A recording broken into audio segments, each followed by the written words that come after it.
Hello, we're going to make a Thai green curry paste today from scratch. You can buy jars of Thai green curry paste and some of them are very, very good. I use them all the time. But people who want to have a bit of adventure, this is how we go. So ingredients are, I've got ginger, I've got some garlic, some red shallots, you can use any shallots really, lime juice with the zest of the lime zested into it, fish sauce. If you're doing a vegetarian or a vegan one, leave the fish sauce out and replace it with soy sauce or light soy. We've got green chilies, lots of coriander and lemongrass. So I'm just going to chop some of the vegetables down, just because some ginger has got like long sinews in, and if it goes into a blender that's not very good. This is quite an old one. Sometimes you get like strings of veg inside your thing instead of paste, and the same happens with lemongrass and coriander stalks. I've got all the as much flavour, if not more, than the actual leaf. So you want all the stalks going in there, so I'm going to cut them down quite thin so they're only short and not stringy. So we'll go off with the ginger first. I'll just show you how I peel it, I'll prep it a little bit. Just basically cut the skins off. You can use potato peeler for this if you want. So then, so you got the grain going that way in a ginger. So you just try and cut as close as you can. Just have a nice flat veggie. Keep your fingers out of the way.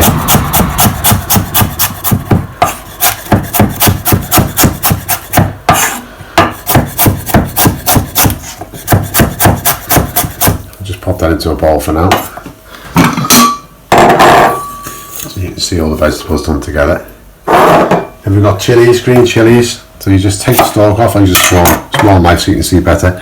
Into the centre, like that. Get your fingers up out of the way. And you come through, you're not going to have any fingers on the board.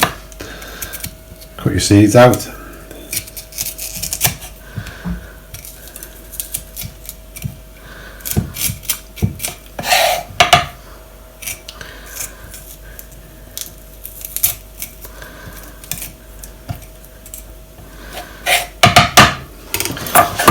All the seeds out of the way. And the chilies I'm just going to roughly chop because they don't need to be very fine, they're not stringy. Just show it off. They can go straight into the food blender.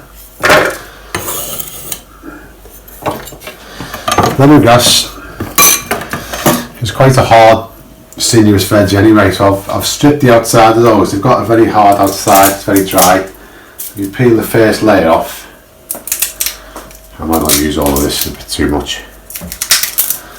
Peel the first layer off, it gets more succulent underneath.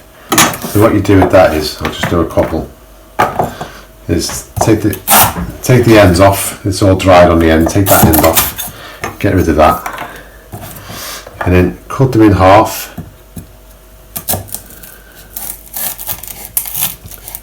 See, I'm not sliding the blade through, I'm not pulling the blade like that trying to cut it. I'm getting the blade placed on the board and guillotining it down. So there's no chance of me pulling that blade across the ends of my little fingers because I need them. Let's do that one.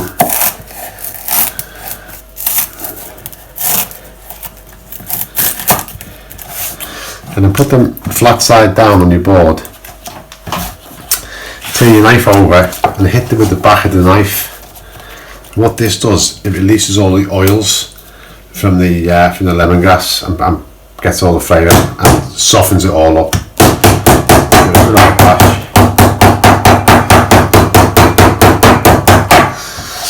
And you can smell the lemon coming out now. So cut it in half, get back, cut that.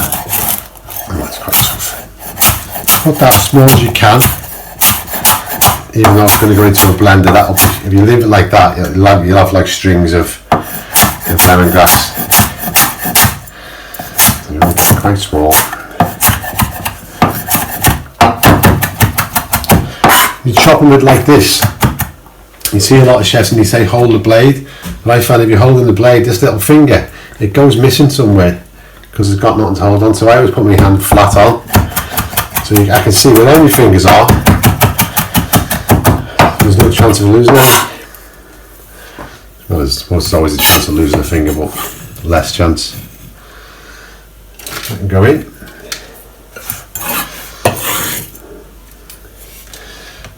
I'll put half that lime juice in for now. I'll put all the garlic in. That's just pre-bought garlic in a tube. Ginger's going in. Shallots can go in. They're quite small. And they'll just break down dead easy. You don't need to chop them up. They will go in. Coriander. And coriander is very stringy as well. So I'm leaving it on the elastic band on to hold it together. I'm going to try and cut these a bit small.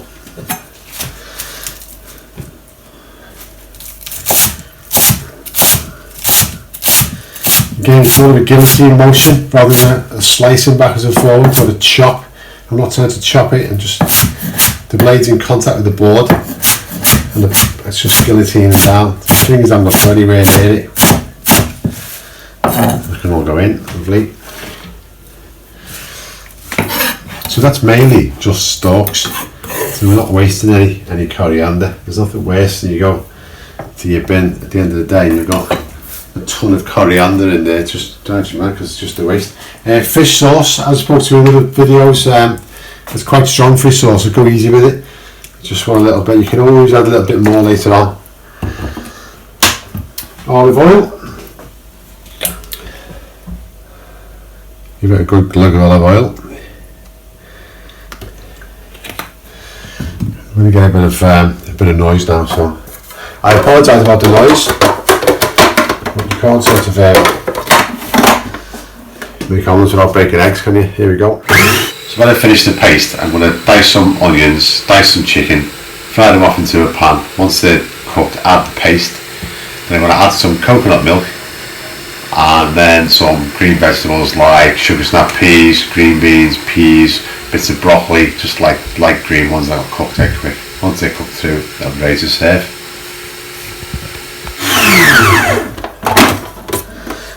Give a little mix around, get all the bits off the edge.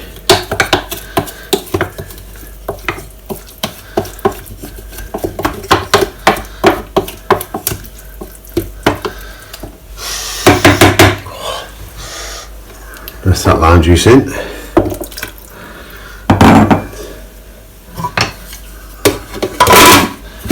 Ready to go.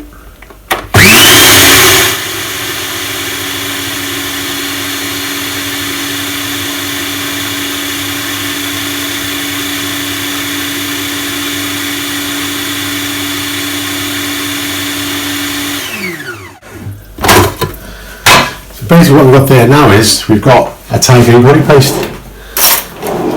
Put them into a dish. Let's have a little look at.